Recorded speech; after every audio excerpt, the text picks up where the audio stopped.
see or you 이거는 countable 또는 uncountable. pain이라는 단어가 가산명사로 쓰이기도 하고 불가산명사로 쓰이기도 한다는 말이에요.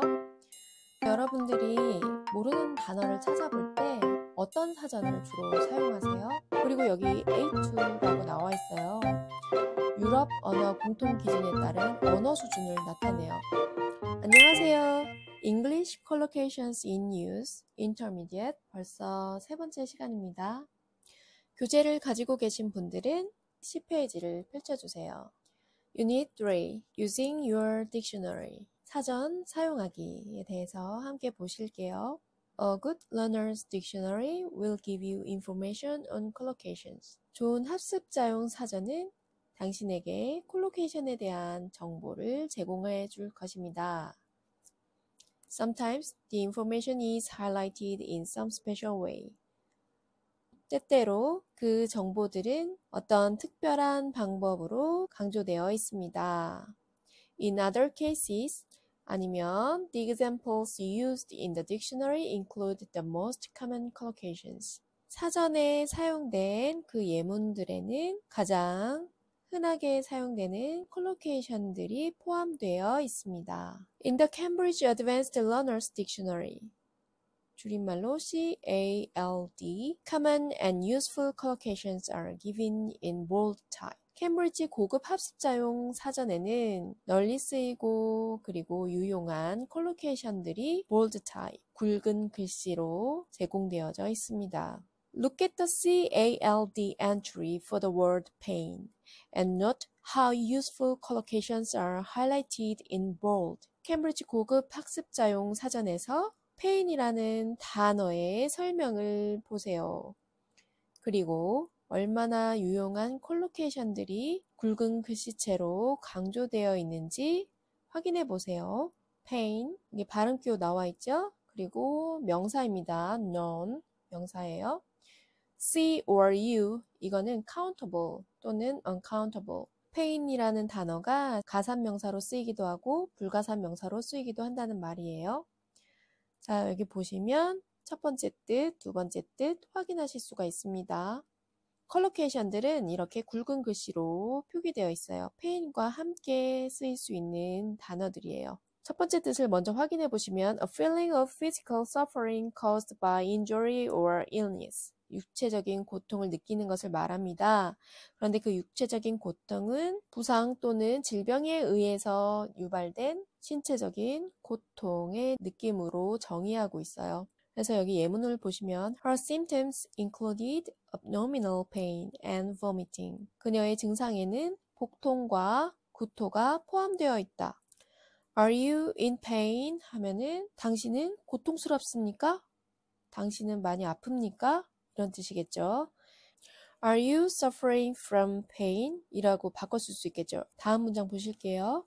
She was in constant pain. 그녀는 지속적으로 고통스러운 상태였다. 그녀는 지속적인 고통을 겪고 있었다. 이렇게 해석할 수 있겠고요. These tablets should help to ease the pain. 이 알약들은 고통을 완화하는 데 도움을 줄 거예요. I felt a sharp pain in my foot. 나는 내 발에 날카로운 통증을 느꼈다. He's been suffering various aches and pains for years. 그는 for years, 여러 해 동안 다양한 통증으로 인해 고통을 겪었다. 여기서 ache는 지속적으로 은은한 통증을 얘기해요. 뭐 두통, 치통 이럴 때 ache라는 말을 쓰고요. pain은 ache에 비해서 강하고 날카로운 통증을 말할 때 쓰는 표현이에요. 그래서 크고 작은 여러 다양한 고통들을 겪어왔다 라고 할 때 이렇게 표현할 수 있습니다. 지금까지 pain의 첫 번째 뜻 살펴보았고 이제 두 번째 뜻을 한번 같이 볼게요. Emotional or mental suffering. 첫 번째 뜻은 이제 신체적인 고통에 대한 거였다면 두 번째는 감정적이고 정신적인 고통을 나타내고 있습니다. It's a film about the pains and pleasures of parenthood. 이것은 영화입니다. 무엇에 대한 영화냐? 부모가 된다는 것에 대한 고통과 기쁨에 대한 영화입니다. 라고 나와 있죠. The parents are still in great pain over the death of their child. 그 부모는 여전히 그들의 아이의 죽음에 대한 깊은 고통 속에 있다 라고 해석할 수 있습니다. A pain in the neck 하면은 인포멀한 표현이에요. 비격식적인 표현이죠. Someone or something that is very annoying. 매우 성가신, 귀찮게 하는 사람 또는 어떠한 것을 잃을 때 a pain in the neck 이라고 하는 거예요. The child is a real pain in the neck. 그 아이는 정말 성가셔. 정말 귀찮게 해. 이럴 때 The child is a real pain in the neck 라고 표현할 수 있는 겁니다. 여러분들이 모르는 단어를 찾아볼 때 어떤 사전을 주로 사용하세요? 보통 네이버 어학사전을 찾게 되지는 않으시나요? 만약 이 pain을 네이버 어학사전에서 찾아봤을 때는 이렇게 표현이 되죠. 1. 육체적 아픔, 통증, 고통. 2. 정신적 고통. 첫 번째, 두 번째는 명사로서의 뜻이었고 동사로 쓰였을 때는 3번 고통스럽게 하다. 이렇게 나오는데 이 캠브리지 영영사전을 보시면 영어로 된 정의를 읽을 수 있고 그리고 다양한 예문을 접할 수 있어요.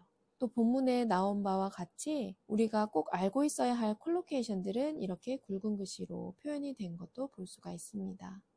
A pain in the neck처럼 우리가 찾은 이 단어와 관련되어 있는 관용어도 함께 살펴볼 수 있습니다. 영어 공부를 하다 보면 사전을 자주 찾아보는데 가끔 우리나라에 소개된 영한 사전으로는 뜻을 확인할 수 없는 경우도 굉장히 많았던 경험이 있어요.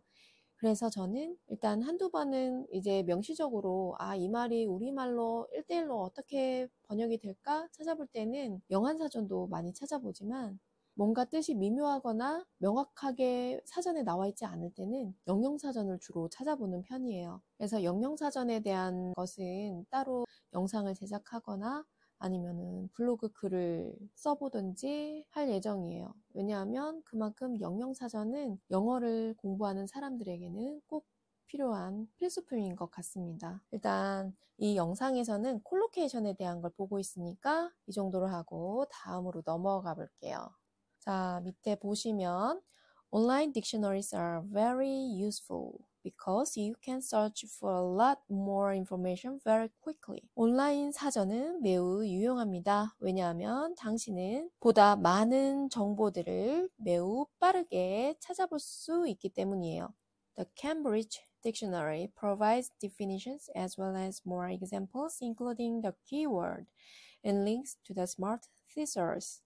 온라인 캠브리지 사전에서는 그 단어에 대한 정의뿐만 아니라 보다 많은 예문을 제공하고 있습니다. 그 예문에는 키워드가 포함되어 있고요. 그리고 이 어학사전에서는 스마트 유의어 사전으로 연결되는 링크 또한 제공하고 있다고 합니다. The Smart Thesaurus gives synonyms, related words, and phrases of the word you are looking up. 그 스마트 유의어 사전에서는 당신이 찾고 있는 단어와 관련된 유의어 또는 관련된 어휘들 그리고 구문들을 제공하고 있습니다. Here is the entry for advice in the Cambridge Online Dictionary. 여기 옆에 보시면 이 advice는 캠브리지 온라인 사전으로 확인한 advice예요. 지금 영상 위쪽에 보시면 제가 캠브리지 온라인 딕셔너리로 갈 수 있는 링크를 달아 놓을게요. 거기 한번 들어가 보시고 직접 단어를 찾아보세요. 그래서 옆에 advice 같이 보실게요. advice, known, 명사죠. 그리고 불가산 명사입니다. 영국식 발음 기호 나와 있고 미국식 발음 기호 나와 있어서 바로 발음을 눌러서 확인할 수 있죠. 그리고 여기 A2라고 나와 있어요. 유럽 언어 공통 기준에 따른 언어 수준을 나타내요. 유럽 언어 공통 기준 CEFR에 따르면 언어 수준은 초보자 A1, A2, 중급자 B1, B2, 상급자 C1, C2의 6단계로 언어 수준이 구분되어지고 있습니다. 이 advice라는 단어는 A2 초급자 단어에 속해요. advice의 뜻은 an opinion that someone offers you about what you should do or how you should act in a particular situation. 따라서 의견을 얘기해요. 어떤 의견이냐? 누군가가 당신에게 제공하는 의견입니다. 어떤 특정한 상황에서 당신이 무엇을 해야 하는지 또는 당신이 어떻게 행동해야 하는지에 대한 누군가가 제공하는 의견을 바로 advice라고 하는 거예요. 조언, 충고 등등이 되겠죠. Steven gave me some good advice. 스티븐이 나에게 몇 가지 좋은 조언을 해주었다. I think I will take your advice. 저는 생각합니다. 제가 당신의 조언을 받아들일 거라고 생각합니다. 이것은 곧 이것과 같대요. Do what you suggest. 당신이 제안한 대로 하는 것. And get the green dress. 그래서 저는 초록색 드레스를 살 것 같아요. Can I give you a piece of advice? 내가 당신에게 조언 하나 해도 될까요? advice는 불가산 명사이기 때문에 a piece of라고 하는 단위를 써주는 거죠. I need some advice on which computer to buy. 저는 어떤 컴퓨터를 사야 할지 조언이 필요합니다. To infinitive. advice는 to 부정사와 함께 쓸 수 있는 거예요. My advice is to go by train. 내 조언은 기차를 타고 가라는 거야. 이런 식으로 말이죠. We went to Paris on Sarah's advice. 우리는 사라의 조언대로 파리에 갔다. on과 함께 쓸 수 있어요. On someone's advice. 자, 그래서 좀 더 많은 예문을 보실게요. The center provides expert advice for people with financial problems. 그 센터는 재정적인 문제가 있는 사람들에게 전문적인 조언을 제공합니다. I decided to follow her advice and go to bed early. 나는 그녀의 조언을 따라 일찍 잠자리에 들기로 결심했다.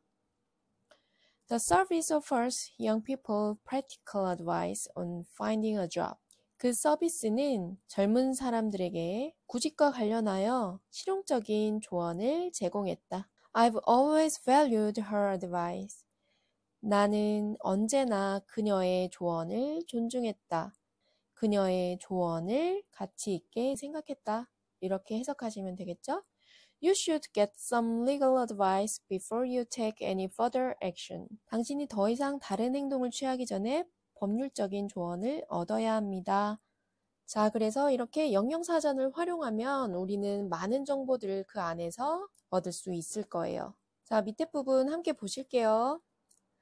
A good dictionary will also tell you if a collocation is formal or informal. 좋은 사전은 당신에게 컬로케이션이 격식적인지 아니면 비격식적인지도 알려줄 거예요. For example, CALD indicates that to take somebody up on an offer is an informal collocation. Accept an offer would be a more formal alternative. 그래서 예를 들면 캠브리지 고급 학습자용 사전은 to take somebody up on an offer가 비격식적인 콜로케이션이라는 것을 알려줄 거라는 거죠. 그래서 격식적인 표현을 하는 accept an offer라는 표현이 있어요. To take somebody up on an offer의 대안으로 쓸 수 있는 표현인 거죠. 그래서 밑에 offer라는 단어의 사전적 정의를 한번 보실게요. Countable noun이고요. When someone asks you if you would like to have something or if you would like them to do something. 그래서 이 offer라는 단어는 누군가가 당신에게 물어볼 때예요. 당신이 무언가를 갖고 싶다거나 아니면 당신이 그들에게 무언가를 했으면 하는지 누군가가 물어볼 때 offer라는 말을 쓰는 겁니다. If you like, I can do some shopping for you. 당신이 원하신다면 제가 뭐 좀 사다 드릴 수 있어요. That's a very kind offer. 아, 그거 참 친절한 제안이군요. I must say the offer of a weekend in Barcelona quite tempts me. 저는 바르셀로나에서 주말을 보내자는 그 제안이 저에게 꽤 매력적이라고 말할 수밖에 없군요. 좋다는 뜻이죠. informal, 비격식적인 표현입니다. One day I will take you up on that offer. 여기서 take up on 이라는 것은 accept와 같은 표현이고 구동사예요. 그래서 informal, 비격식적인 표현입니다. 언젠가 저는 당신의 제안을 받아들일 거예요. 팁 한번 같이 보실게요. When you buy a dictionary, 당신이 사전을 살 때 make sure it gives good, clear information about collocations. 그것이 콜로케이션에 대해서 좋은, 명확한 정보를 전달하고 있는지 한번 확인해 보세요. When you look up words, 당신이 단어를 찾아볼 때 If you don't know the collocations, 그 콜로케이션에 대해서 모르고 있다면 highlight them in your dictionary. 그 콜로케이션들을 사전에 강조 표시를 하거나 또는 transfer them to your vocabulary notebook. 아니면 그 콜로케이션들을 당신의 단어장에 옮겨 적으세요. 라고 조언을 해주고 있습니다. 오늘 내용은 꽤 단순했죠? 유닛 1, 유닛 2에서는 섹션 A, 섹션 B, C 이렇게 나누어져서 콜로케이션에 대해서 설명을 했다고 한다면 지금 여기 유닛 3에서는 사전을 활용해서 콜로케이션을 공부하는 방법을 알려주는데 이 유닛 3를 전부 할애하고 있어요. 근데 이 유닛 3가 어떻게 보면은 저에게도 굉장히 의미가 깊은 게 영영사전에 대한 중요성에 대해서 저도 여러분들께 전달을 해드리고 싶었거든요. 함께 영영사전을 찾아보고 살펴볼 수 있었던 기회가 됐던 게 저에게는 참 의미가 있었습니다. 여태까지 영영사전을 활용하면서 영한사전에서 찾아볼 수 없었던 뜻을 열심히 찾아보는 데 주력했었거든요. 그런데 앞으로는 옥스포드 사전, 캠브리지 사전, 아니면 롱맨이라든지 이런 여러 사전들을 찾아보면서 어떤 걸 찾을 때는 이 사전이 좋은데 어떤 걸 찾을 때는 이 사전이 더 활용도가 높은데 하는 거를 조금씩 더 유의해서 찾아보도록 할 계획이에요. 여러 가지 영영사전을 찾아볼 수 있는 링크를 제가 유튜브 밑에 더보기에 적어 놓을 테니 한 번씩 들어가 보셔서 영영사전 활용을 이번 기회에 더 많이 할 수 있도록 해보시기 바랍니다. 자, 그럼 오늘 유닛 3 이렇게 마치도록 할게요. 이제 알고 계시죠? exercises 바로 풀어보시고요. 다음에 유닛 4로 다시 찾아뵙겠습니다. 영어 공부 오늘도 지치지 마시고 파이팅 하시기 바랍니다. 파이팅!